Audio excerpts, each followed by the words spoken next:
49 René Descartes 1596 sampai 1650. René Descartes, sang filsuf, ilmuwan dan ahli matematika ternama asal Perancis, dilahirkan pada 1596 di desa Le Haye. Di masa mudanya, dia mengikuti pendidikan di sekolah Yesuit terkenal, Collège La Flèche. Ketika berusia 20-an, dia mendapat gelar dalam bidang hukum dari Universitas Poitiers. Namun, dia tidak pernah berpraktik hukum. Walaupun menerima pendidikan yang sangat baik, Descartes berkeyakinan bahwa hanya ada sedikit pengetahuan yang dapat diandalkan dalam bidang manapun, kecuali matematika. Alih-alih meneruskan pendidikan formalnya, dia memutuskan untuk berkelana keliling Eropa dan melihat dunia secara langsung. Karena keluarganya berbeda, penghasilan Descartes cukup untuk membuatnya mampu berkelana kemanapun dia suka. Dari tahun 1616 sampai 1628, Descartes menjelajah ke banyak tempat. Dia sempat bergabung ke dinas ketentaraan di 3 negara berbeda, Belanda, Bavaria, dan Hungaria. Walaupun dia tampaknya tidak pernah terjun ke arena pertempuran, dia juga mengunjungi Italia, Polandia, Denmark, dan negara-negara lainnya. Selama tahun-tahun itu, dia merumuskan apa yang menurutnya merupakan metode umum untuk menemukan kebenaran. Ketika berusia 32 tahun, Descartes memutuskan menerapkan metodenya dalam sebuah upaya untuk membangun gambaran utuh dari dunia. Dia lalu tinggal di Belanda, di mana dia kemudian menetap selama 21 tahun. Dia memilih Belanda karena di sana terdapat kebebasan intelektual yang lebih besar, dan juga karena dia ingin menghindari gangguan-gangguan sosial di Paris.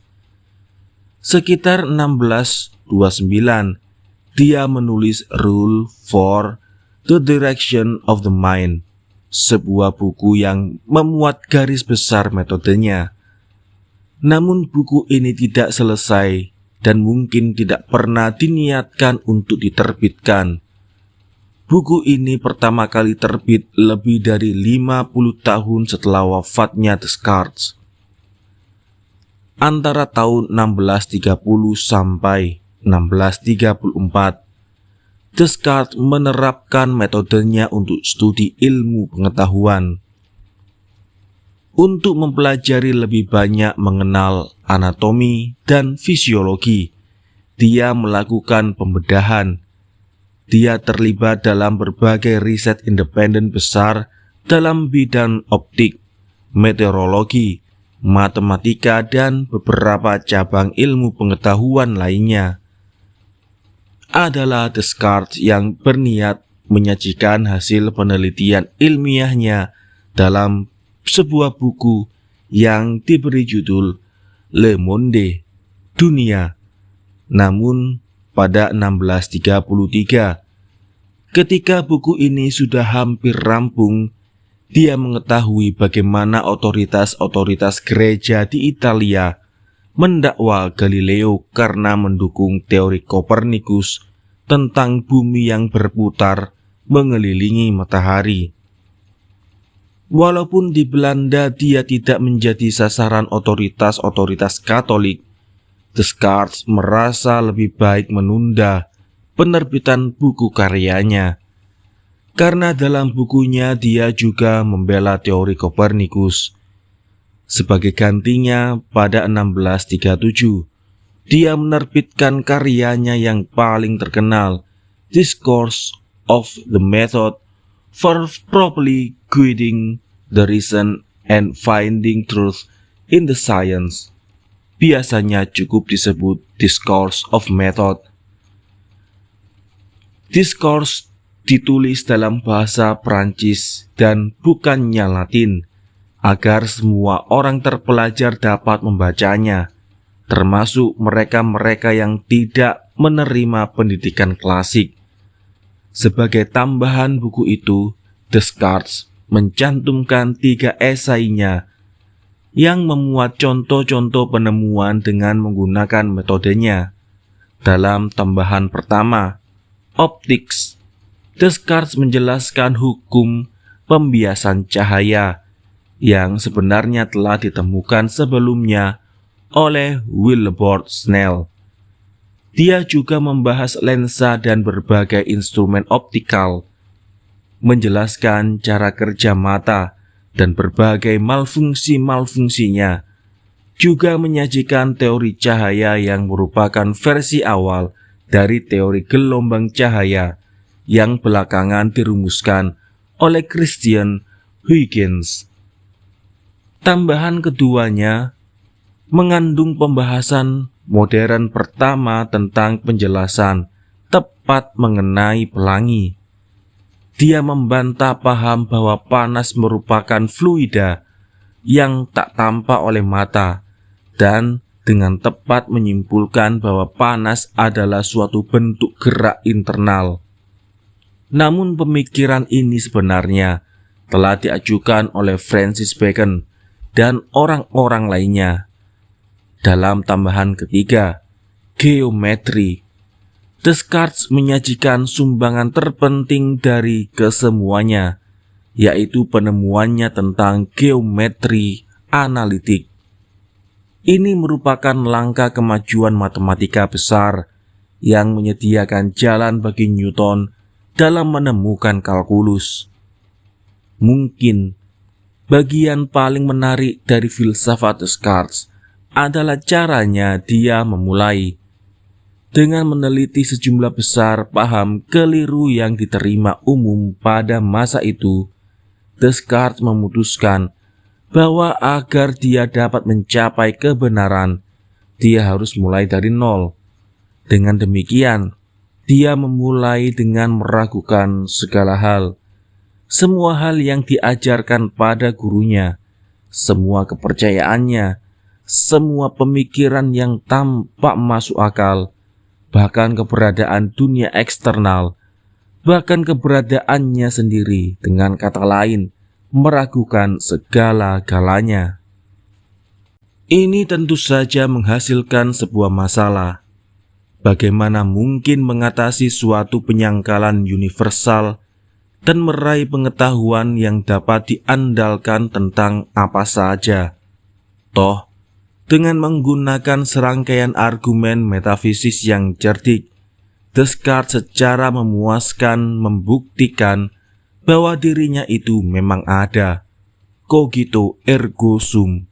Saya berpikir, maka saya ada. Bahwa Tuhan itu ada dan bahwa dunia luar itu ada. Inilah titik bijak dari teori Descartes. Makna penting dari metode Descartes bercabang ganda. Pertama, dia menempatkan pertanyaan epistemologis mendasar di pusat sistem filsafatnya. Apakah asal-usul pengetahuan manusia itu? Para filsuf terdahulu telah berusaha menjabarkan bagaimana karakter dunia. Descartes mengajari kita bahwa masalah itu tidak akan terjawab secara memuaskan, kecuali dilakukan secara konjungsi dengan pertanyaan, bagaimana saya bisa tahu? Kedua, Descartes menganjurkan bahwa kita tidak boleh memulai dengan kepercayaan, tapi dengan keraguan. Ini kebalikan sepenuhnya dengan sikap Santo Agustinus dan kebanyakan ahli teologi abad pertengahan, bahwa kepercayaan haruslah didahulukan. Memang benar Descartes kemudian mencapai kesimpulan-kesimpulan yang sama dengan teologi ortodoks. Namun para pembacanya lebih memperhatikan metode yang dianjurkannya daripada kesimpulan yang dicapainya. ketakutan pihak gereja bahwa tulisan-tulisan Descartes pada akhirnya akan terbukti subversif memang cukup beralasan. Dalam filsafatnya, Descartes menegaskan perbedaan antara nalar dan objek material, dan karenanya menganjurkan sebuah dualisme menyeluruh. Perbedaan ini pernah dilakukan sebelumnya, namun tulisan-tulisan Descartes memicu perdebatan teoritis tentang subjek itu. Pertanyaan-pertanyaan yang diajukannya membangkitkan minat para filsuf sejak saat itu, dan sampai saat ini masih belum terpecahkan. Yang juga sangat berpengaruh adalah konsepsi Descartes tentang alam fana. Dia percaya bahwa seluruh dunia, kecuali Tuhan dan jiwa manusia, beroperasi secara mekanik. Dan karena itulah, semua peristiwa dapat dijelaskan melalui sebab musabab mekanik. Karena alasan ini, dia menolak klaim-klaim astrologi, sihir, dan bentuk-bentuk tahayul lainnya. Artinya, dia mencari sebab mekanik yang terjadi langsung dengan peristiwa dan membantah bahwa peristiwa terjadi demi satu tujuan akhir yang tidak kelihatan ujungnya. Dari cara pandang Descartes, kesimpulannya adalah bahwa hewan pada hakikatnya adalah mesin yang rumit dan bahwa tubuh manusia pun tunduk pada hukum-hukum mekanika sederhana. Sejak saat itu, pendapat ini menjadi salah satu pemikiran dasar fisiologi modern. Descartes lebih menyukai riset ilmiah dan percaya penerapan-penerapan praktis dari riset ini dapat memberi manfaat pada masyarakat. Dia merasa bahwa para ilmuwan harus menghindari pandangan-pandangan yang kabur maknanya dan harus mencoba menggambarkan dunia melalui persamaan-persamaan matematika. Semua ini terdengar sangat modern. Namun walaupun melakukan pengamatan sendiri, Descartes tak pernah sungguh-sungguh menekankan pentingnya percobaan dalam metode ilmiah. Filsuf Inggris ternama Francis Bacon pernah memproklamirkan pentingnya penyelidikan ilmiah dan manfaat yang diharapkan dari proses tersebut beberapa tahun sebelum Descartes. Argumen terkenal Descartes, "Saya berpikir, maka saya ada," juga tidak orisinil.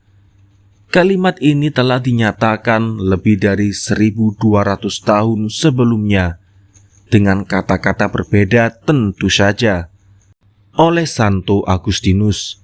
Selain itu, bukti Descartes tentang keberadaan Tuhan hanyalah variasi dari argumen ontologis yang pertama kali diajukan oleh Santo Anselmus 1033-1109. Pada 1641, Descartes menerbitkan buku ternama lainnya, Meditation, sedangkan karyanya yang lain, Principle of Philosophy, muncul pada 1644. Kedua buku ini aslinya ditulis dalam bahasa Latin, namun terjemahan bahasa Prancisnya muncul pada 1647. Walaupun Descartes seorang penulis yang mahir bermain kata, dengan gaya prosanya yang indah, nada tulisannya justru bergaya lama. Bahkan dia kerap terdengar, mungkin karena pendekatan rasionalnya, seperti seorang ilmuwan abad pertengahan. Sebaliknya, Francis Bacon walaupun lahir 35 tahun sebelum Descartes, memiliki nada tulisan yang cukup modern. Seperti diperjelas oleh tulisan-tulisannya, Descartes merupakan orang yang amat mempercayai keberadaan Tuhan. Dia menganggap dirinya seorang Katolik yang baik, tapi otoritas gereja tidak menyukai pandangan-pandangannya. serta karya-karyanya dicantumkan dalam daftar buku-buku yang dilarang oleh Gereja Katolik. Bahkan di Belanda yang menganut Protestan mungkin merupakan negara paling toleran di Eropa pada masa itu. Descartes dituduh ateisme dan sering mendapatkan kesulitan dengan pihak otoritas. Pada 1649, Descartes menerima tawaran finansial yang sangat murah hati dari Ratu Kristiana dari Swedia untuk datang ke Stockholm dan menjadi tutor pribadi ratu. Descartes menyukai ruangan yang hangat dan selalu menikmati kesempatan tidur larut. Dia sangat resah ketika tahu bahwa ratu ingin pelajarannya dimulai pada pukul 5 pagi. Descartes takut udara pagi yang dingin akan berakibat fatal baginya, dan memang demikian adanya. Tidak lama kemudian dia mengidap paru-paru basah. Dia wafat pada Februari 1650, hanya 4 bulan setelah tiba di Swedia. Descartes tidak pernah menikah. Walau demikian, dia memiliki seorang anak perempuan yang sayangnya meninggal di usia muda. Filosofi Descartes sangat dikritik oleh banyak rekan sezamannya. Sebagian karena mereka merasa filosofi itu melibatkan penalaran melingkar. Para filsuf di masa selanjutnya menunjukkan banyak kelemahan dalam sistem filosofinya, dan hanya sedikit orang di masa kini yang bersedia mati-matian mempertahankan sistem itu. Namun bobot makna seorang filsuf tidak sepenuhnya terletak pada ketetapan sistem filosofisnya. Yang lebih penting adalah apakah pemikirannya, atau tepatnya pemikiran yang diambil orang lain dari tulisan-tulisannya, terbukti berpengaruh luas. Berdasarkan hal itu, jelaslah Descartes merupakan tokoh yang penting. Setidaknya 5 pemikiran Descartes memiliki dampak penting pada pemikiran masyarakat Eropa. A. Pandangan mekaniknya atas alam semesta. B. Sikap positifnya terhadap penyelidikan ilmiah. C. Penekanannya pada penggunaan matematika dalam ilmu pengetahuan. D. Pembelaannya atas skeptisisme sebagai titik bijak. Dan E. Perhatian yang dicurahkannya pada epistemologi. Dalam menilai Descartes secara keseluruhan, saya juga memperhitungkan pencapaian-pencapaian ilmiah yang mengagumkan, khususnya penemuan geometri analitik.